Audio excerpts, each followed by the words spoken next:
গ্রামের লোক দেখতে আইলো। এরপর কইলো যে আমায় নাকি বিয়ে দিয়ে দেবে, আমি নাকি ঘরের বোঝা, আমারে মারলো, আমারে মারার পর ধরে রাখলো।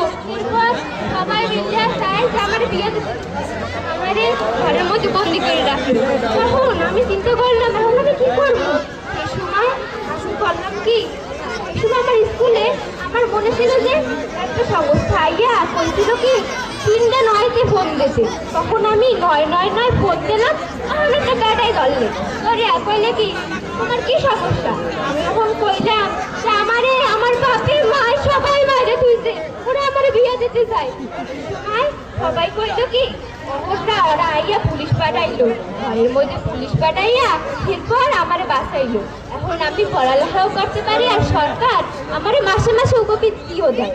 তাই আমি চাই কোনো মাইয়া জানি এইরকম অপরাধ জানি এরকম অপরাধে না ভোগে। সবাই 999-তে ফোন দেবা আর সবাই মিললা এই যারা এই আগে থাকতে বিয়ে দিয়ে দেবে মাইয়াকে, 18 বছর আগেই বিয়ে দিতে চায় তারা জানি আর বিয়ে দিতে না পারে, সবাই জানি পুলিশের ধরে লয়ে যায়। আমি এইটাই চাই যেন আর কেউ বাল্য বিবাহ না দেয়। ধন্যবাদ।